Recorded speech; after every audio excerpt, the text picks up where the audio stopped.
Igbo ndị ọma na-ege ntị, ekelekwa m n'ọzọ nke onye chiri ya zere. Abụ m Maazị Ugocha, onye nchọcha na edemede n'asụsụ na omenala Igbo, onye na-ewetara gị asụsụ na omenala Igbo ghere eghe n'ụdị nkụzi. Ugbu a ihe anyị nwere ikwu maka ya bụ ekele ụtụtụ ndị Igbo. Gịnị bụ ekele ụtụtụ n'ala Igbo? Tupu m aga n'ihu, ọ bụrụ na ihe a bụ mbụ ị na-akpọtụrụ okpu ozi anyị ihu n'ọgba ozi ọha, buru ụzọ jee dekwunyere okpu ozi anyị, isoro anyị n'ọgba ozi ọha. Nke ọzọ, ịlakụrụ ejijere anyị, ịlakụrụ bụ you like it.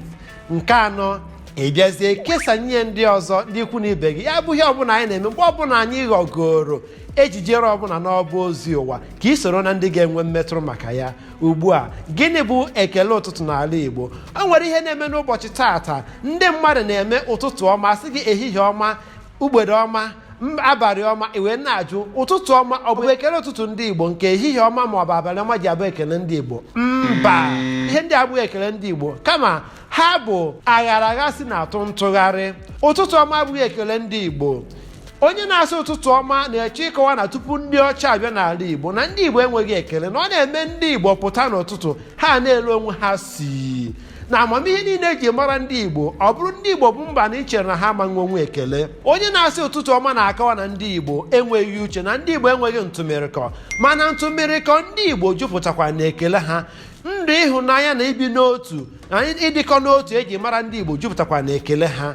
Anyị wee na-asị gị ụtụtụ ọma abụghị ekele ndị Igbo. Ihe a bụ ihe ebitere mana ebiteghị nke ọma. Onye na-eje ibi ihe bụ onye na-enweghị nke ya. Ndị Igbo nwere ekele zuru ka eme. Ekele ndị Igbo bụ ịgba.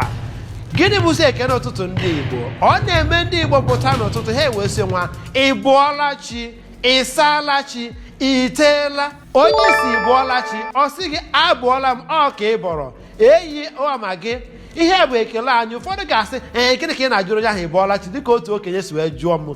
Onye ama ha ama na-ajụ ụdị ajụjụ ahụ, mana ọ bụ na akọwazi ihe omimi dị na ịbụọla chi, wee ghọta na ekele ndị Igbo jupụtara n'ihe omimi.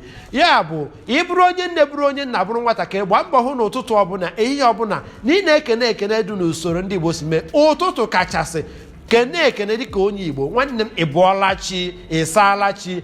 Anyị ka ga-ewetara gị ekele ndị ọzọ dịka o si bụrụ mmasị gị na ka o si bụrụ mmasị anyị, maka na asị na ugboro abụọ ka ekwe na-akpọ dike, ọkpọ ya na ndụ, ọkpọ ya n'ọnwụ. Ihe ọzọ anyị ga-ewetara gị bụ ekele ndị Igbo dịka ọ dị n'anyasị na otu ọ dịkwazi n'uhie ụbọchị ndị ọzọ. Cheta na nka bụ nwanne gị nwoke Maazị Ugocha, onye na-ewetara gị nkụzi n'asụsụ na omenala Igbo n'ụdị ghere eghe. Gbaa mbọ dekwunyere okpu ozi anyị, gbakwa mbọ soro anyị n'ọgba ozi ọha, gbakwazie mbọ lakụrụ ejijere anyị ma kesanye ndị ọzọ. Ọ bụrụ na ị chọrọ ka ụdị nkụzi a ka ị na-enweta ya mgbe niile, gbaa mbọ na-alaghachite azụ n'okpu ozi anyị n'ọgba ozi ọha. Ị ga na-enweta ya. Ị nwekwazi ike ịhụ anyị ebe ọzọ n'ọba ozi ụwa. Ịhụ anyị n'ụzọ nzimozi anyị n'ọba ozi ụwa, ị ka ga na-enweta nkụzi si n'aka anyị n'uju. Ndewo. A call to action. We are dearly in need of donations or partnership to produce and release very vital educational materials, both hard and digital, in Igbo language to enhance and promote proper learning of Igbo language from its very foundations. We have both intellectual and professional capacities to handle the projects involved in this journey. What we need now is funding to drive the wheels.